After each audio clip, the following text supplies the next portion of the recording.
I am not afraid of an army of lions led by a sheep. I am afraid of an army of sheep led by a lion. True love never has happy ending because there is no ending to true love. Without knowledge, skill cannot be focused. Without skill, strength cannot be brought to bear, and without strength, knowledge may not be applied. Through every generation of the human race, there has been a constant war, a war with fear. Those who have the courage to conquer it are made free, and those who are conquered by it are made to suffer until they have the courage to defeat it, or death takes them. In the end, when it's over, all that matters is what you've done. Bury my body and don't build any monument. Keep my hands out so the people know the one who won the world had nothing in hand when he died. There is nothing impossible to him who will try. Let us conduct ourselves so that all men wish to be our friends and all fear to be our enemies. With the right attitude, self-imposed limitations vanish. Toil and risk are the price of glory, but it is a lovely thing to live with courage and die living an everlasting fame. Remember, upon the conduct of each depends the fate of all. But truly, if I were not Alexander, I would be Diogenes. I am indebted to my father for living, but to my teacher for living well. Youths of the Pelasgians and of the Macedonians and of the Hellenic Amphictyony and of the Lacedaemonians are of Corinthians and of all Hellenic peoples. Join your fellow soldiers and entrust yourselves to meet so that we can move against the barbarians and liberate ourselves from the Persian bondage. For as Greeks, we should not be slaves to barbarians. There are so many worlds, and I have not yet conquered even one. Every light is not the sun. The end and object of conquest are to avoid doing the same thing as the conquered. There is something noble in hearing myself ill-spoken of when I'm doing well. Now you fear punishment and beg for your lives, so I will let you free, if not for any other reason, so that you can see the difference between a Greek king and a barbarian tyrant. So do not expect to suffer any harm from me. A king does not kill messengers.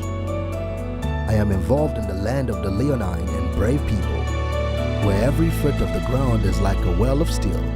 Confronting my soldier, you have brought only one son into the world, but everyone in this land can be called an Alexander.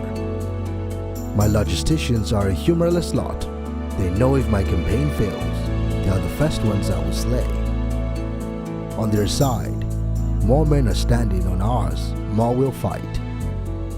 I had rather excel others in the knowledge of what is excellent than in the extent of my power and dominion. Sex and sleep alone make me conscious that I am mortal. Are you still to learn that the end and perfection of our victories is to avoid the vices and infirmities of those whom we subdue? I would rather live a short life of glory than a long one of obscurity. As for a limit to one's labors, I, for one, do not recognize any for a high-minded man, except that the labors themselves should lead to noble accomplishments. Are there no more worlds that I might conquer? I do not steal victory. Your ancestors came to Macedonia and the rest of Hellas, Greece, and did us great harm, though we had done them no prior injury. I have been appointed leader of the Greeks and wanted to punish the Persians.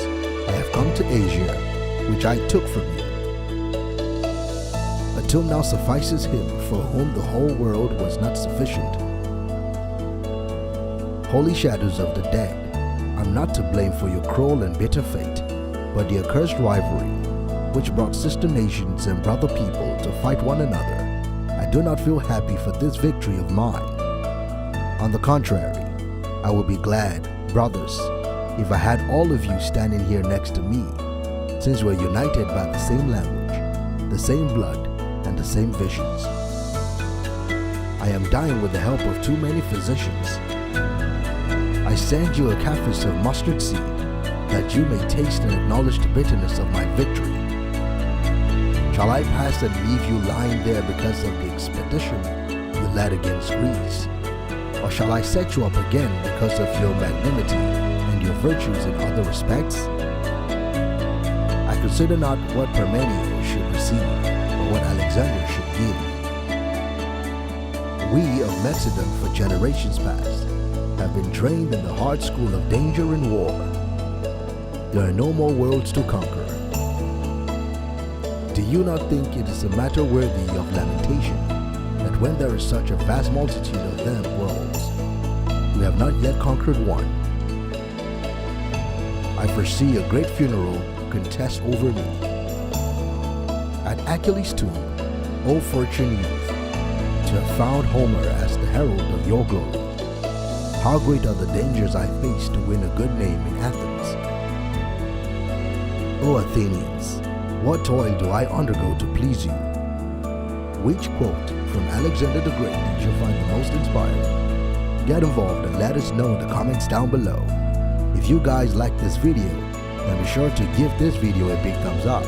Also, if you don't want to miss out on any new future videos, then be sure to click on the subscribe button and turn on the notification under this video so that you're notified the next time we upload a video on the best quotes from world-known famous personalities. Thank you for watching, and we will see you again in the next video. Goodbye.